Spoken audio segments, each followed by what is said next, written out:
Chapter 11, American Capitalism and Progressivism. Part 4, More Material Progress Going into the 20th Century.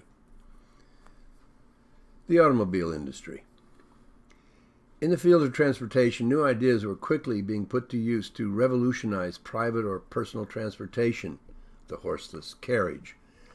Steam engines mounted on carriages were attempted at first as the first automobiles, as in the 1878 200-mile, 33-hour race in Wisconsin between two such vehicles.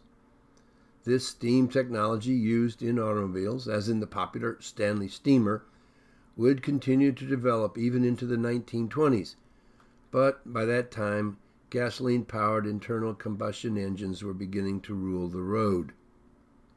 Footnote: the Stanley twins, Francis and Freeland, were early entrants into the automotive industry with their production of over 200 steam-powered cars, making them the largest producers of the 1898-1899 period.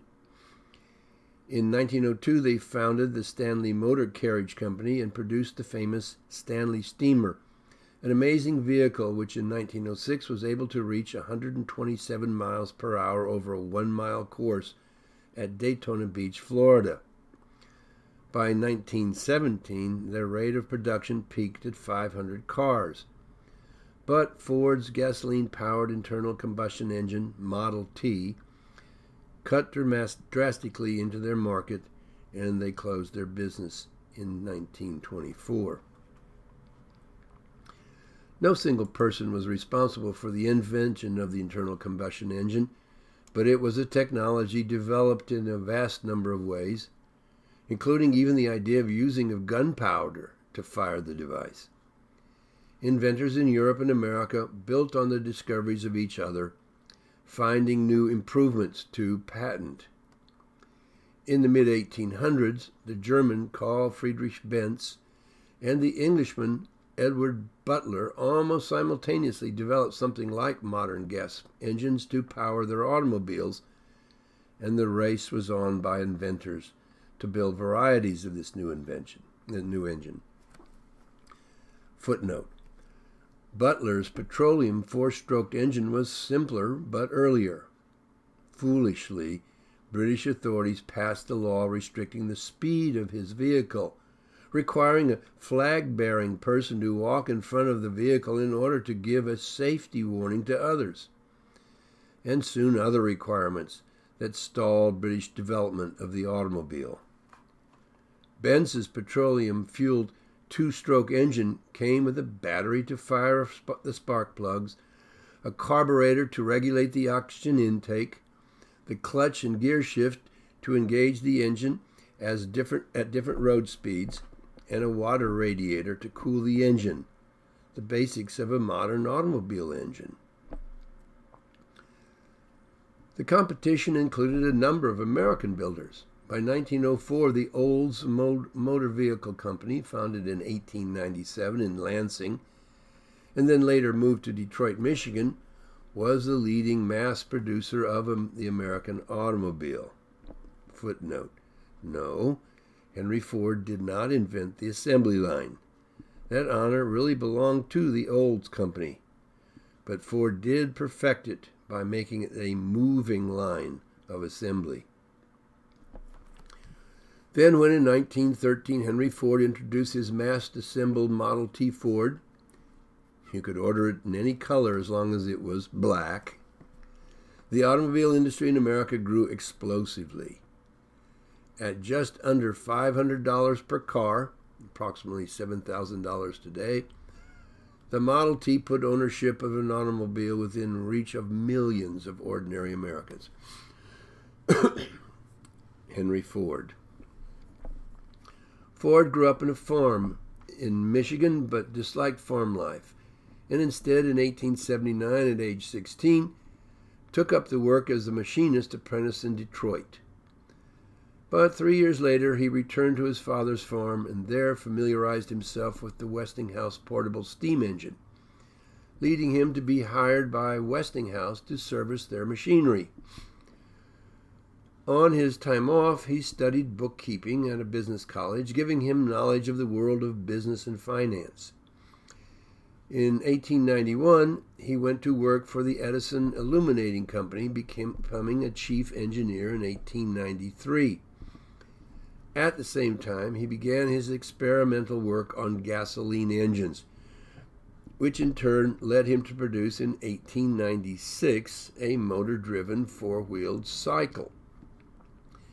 Encouraged by Edison to develop his work further, he finished a second vehicle in 1898, and with some outside financial backing the next year, he left the Edison Company and founded the Detroit Automobile Company, which, however, did not succeed and which he had to shut down in 1901.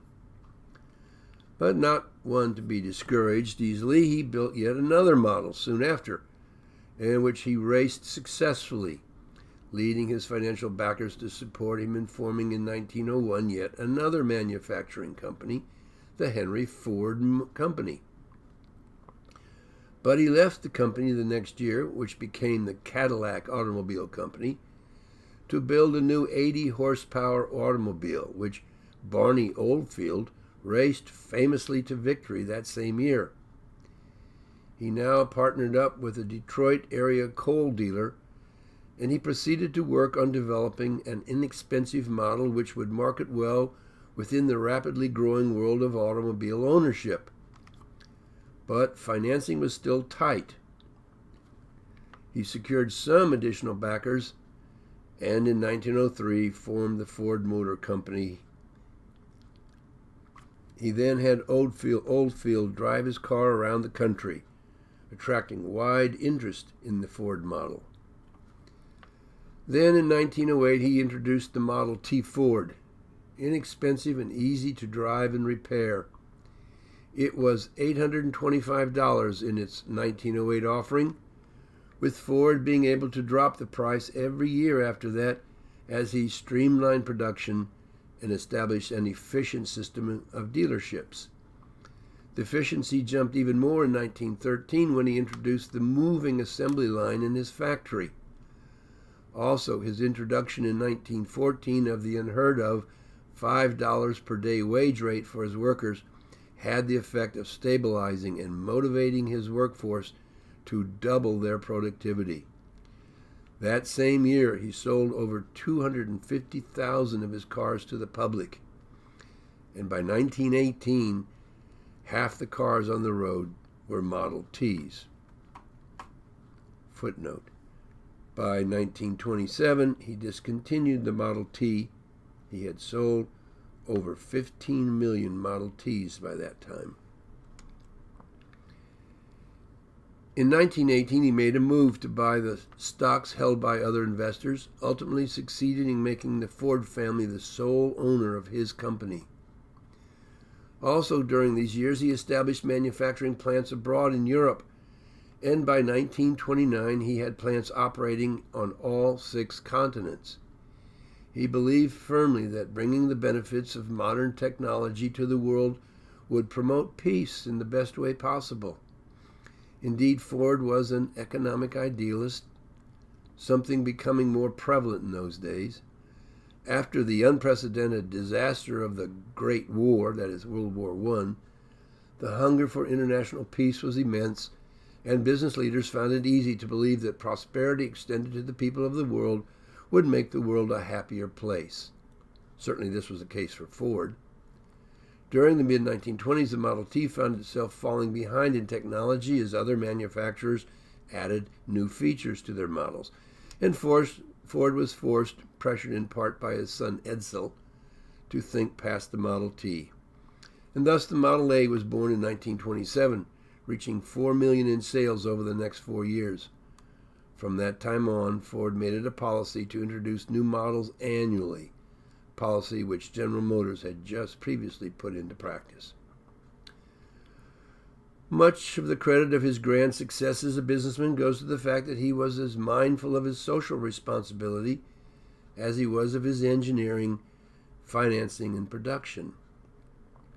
Not only did he offer high wages to his workers, who themselves could now afford to buy their own Fords, He also introduced profit sharing to his qualified workers, and in 1926 the 5-day work week.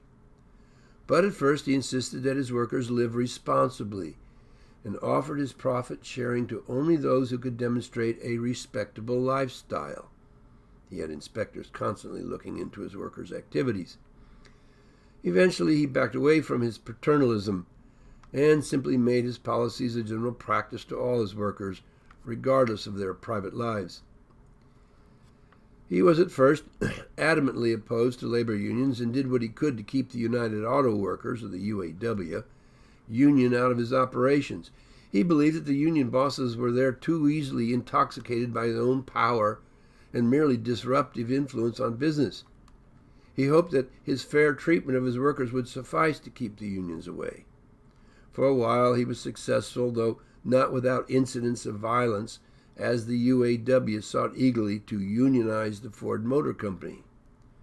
Finally, facing the possibilities of a sit-down strike in 1941, he yielded and signed his first union contract. Perhaps surprised to discover that this did not bring down his business, he in fact subsequently became one of the most generous with respect to workers' contracts.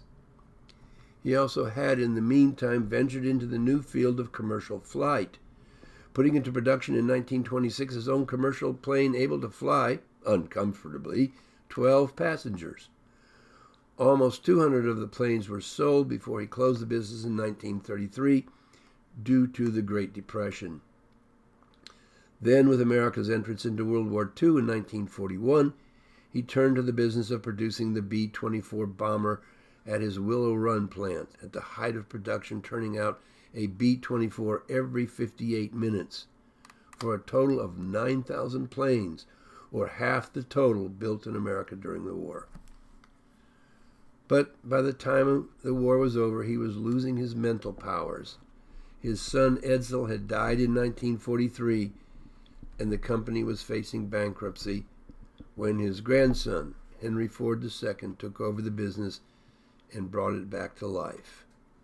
In 1947, Ford died at age 83. The development of the airplane. One might easily suppose that the airplane would have come along much later than the automobile as a technological development, since getting things off the ground would seem to be a much more difficult task than simply getting them to roll along the ground. But that was not the case. Airplane development seemed to parallel closely the development of the automobile.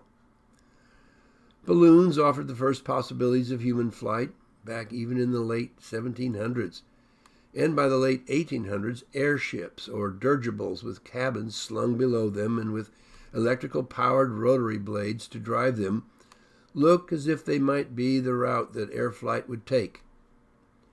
But they were soon challenged by heavier-than-air flying machines, the modern airplane.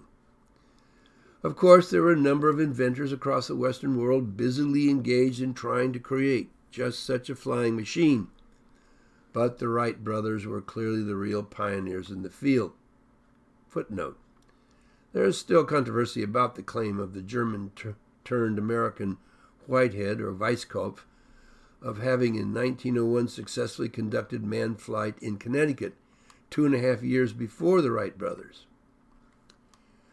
In any case, the brothers had carefully studied the dynamics of glider flight, over 200 models tested in wind tunnel that they created, and were able to conduct a number of very successful glider flights in 1902. They also built a small engine to power their plane. Finally, on December the 17th, 1903, they were ready to test their new airplane. The first flight lasted only 12 seconds and flew a distance of only 120 feet, captured in the famous picture of this very first event. Later that day, they reached a flight of 59 seconds, covering 852 feet. Their success, only they, however, could have handled that very unstable first plane, led them to develop further the design, and in 1904 and 1905, they introduced newer and stronger models, the 1905 model flying 24 miles in just over 39 minutes. By 1906, inventors in other countries were taking an interest in the idea of airplane flight, and a huge number of different models began to appear, especially in France, where the interest seemed strongest. Their flights at first paralleled only the Wrights' 1903 achievement rather than their much more sophisticated 1906 success. In 1908, the Wright brothers traveled to France to demonstrate, to the amazement of the spectators, the possibilities of the airplane and to encourage its development in Europe. In this they succeeded, leading a British newspaper to offer £1,000 in reward to taken up by a French flyer who in 1909 was the first to fly across the English Channel. The military use of the airplane became immediately obvious and was used by the Italians in 1911 to bomb Muslim troops in Italy's seizure of Libya from the Turkish Ottoman Sultan in order to make it part of their new Italian empire. Likewise, the Bulgarians used the airplane to survey and bomb Ottoman positions in the First Balkan War of 1912-1913. And, of course, it was used extensively in the Great War that broke out the next year, 1914, in Northern Europe, principally over France and Western Belgium.